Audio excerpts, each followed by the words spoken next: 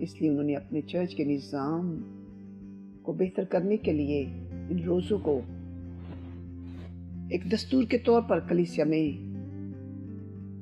Easter سے پہلے یا عید قیامت المسیح سے پہلے قائم کیا ہے۔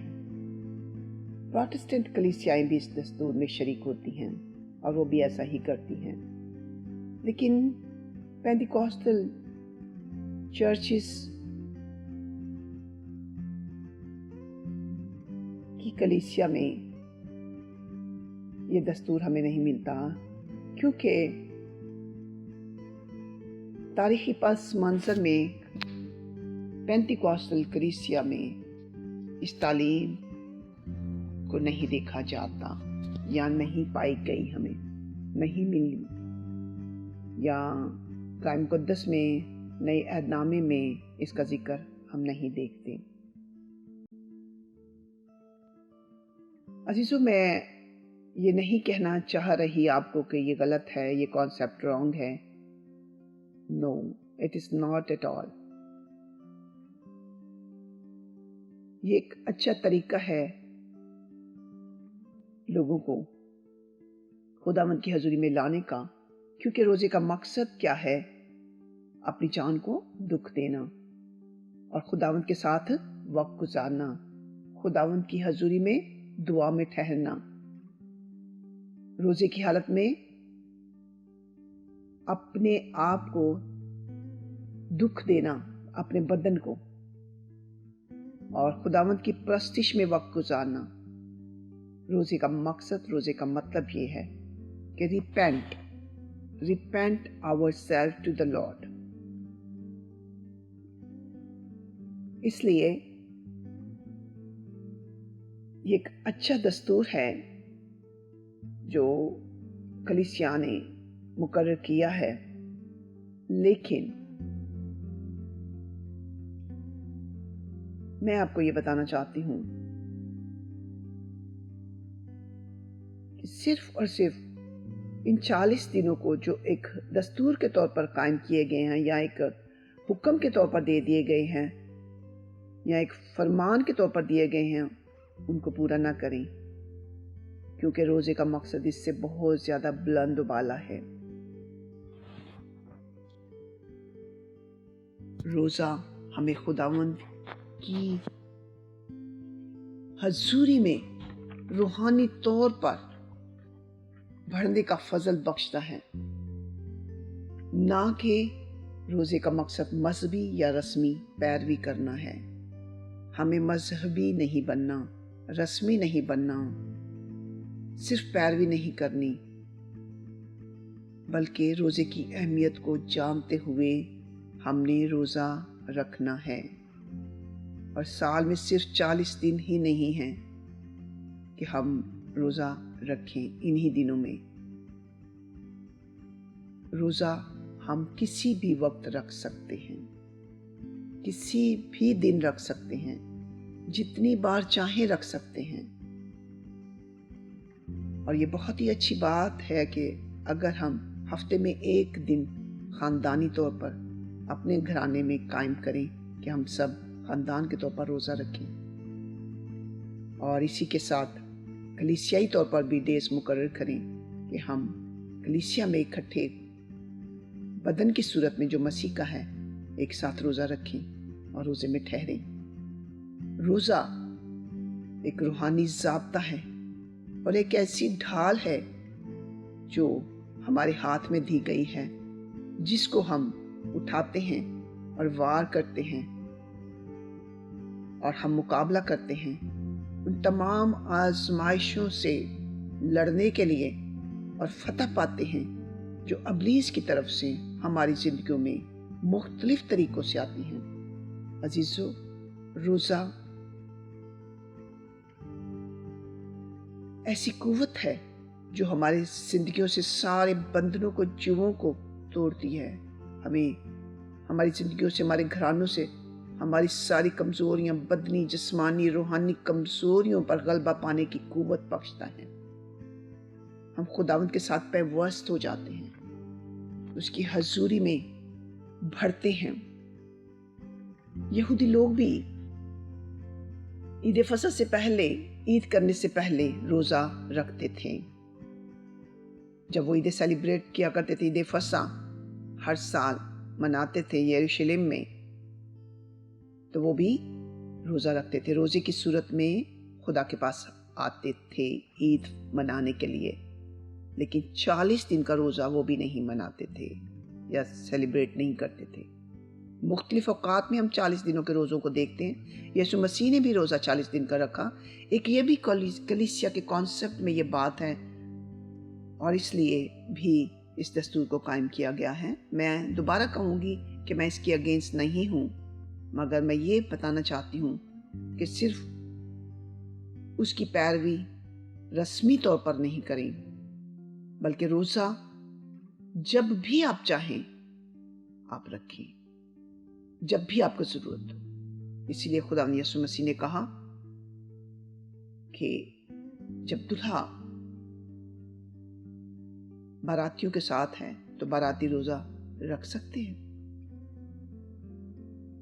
جب دلہا ان سے جدا کیا جائے گا تو وہ روزہ رکھیں گے۔ عزیزو، ہمیں روزہ رکھنا ہے، روزے رکھنا ہے، ہر مشکل وقت میں، ہر آزمائش میں، ہر دکھ میں، ہر تکلیف میں، مگر صرف فرضی سمجھ کے نہیں رکھنا، روح سے رکھنا ہے، خداوند کی حضوری میں رہتے ہوئے رکھنا ہے، اور خداوند کے ساتھ وقت گزارتے ہوئے رکھنا ہے، تاکہ جس مقصد کے تحت آپ نے رکھا ہے وہ بندھن اور جوئے ٹوٹے، اپنی جان کو دکھ دیں، اپنی کمزوریوں پر فتح پانے کے لیے خداوند کے ساتھ بیٹھیں۔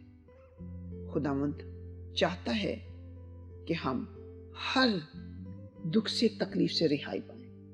میں کلام مقدس میں سے ایک ریفرنس پڑھنا چاہوں گی، پہلا کرنتھیوں 5واں باب 7ویں اور 8ویں آیت۔ کلام مقدس میں یوں لکھا ہے، پرانا خمیر نکال کر اپنے آپ کو پاک کر لو تاکہ تازہ گندھا ہوا آٹا بن جاؤ، چنانچہ تم بے خمیر ہو، کیونکہ ہمارا فصح یعنی مسیح قربان ہوا۔ بس آؤ ہم عید کریں، نہ کہ پرانے خمیر سے اور نہ بدی سے اور نہ شرارت کے خمیر سے، بلکہ صاف دلی اور سچائی کے خمیر، بے خمیری روٹی سے۔ ہلیلویہ، سچائی کی بے خمیری روٹی سے ہم نے اپنا پرانا خمیر نکال کر عید کرنی ہے، روایتی بن کر نہیں۔ ہم نے اپنے آپ کو نیا بنا کر اس بے خمیری روٹی سے جو مسیح یسوع ہے، جو اس کا پاک بدن قربان ہوا، اور وہ روٹی ہم اپنے اندر لیتے ہیں تاکہ ہم پاک ہو جائیں۔ عزیزو، روزے اور دعا میں ٹھہرنا بے حد ضروری ہے، پاک ہو کر پاک بننا ہے ہمیں۔ جتنا زیادہ آپ اس کی حضوری میں آئیں گے روزے اور دعا کی صورت میں، آپ ہاللیلویہ اپنے اندر سے پرانے خمیر کو نکالنے کے قابل بنتے چلے جائیں گے۔ خداوند ہم سب کو اس کلام کے پڑھے اور سنے جانے پر عمل کرنے کا فضل بخشے۔ آمین۔ God bless you all.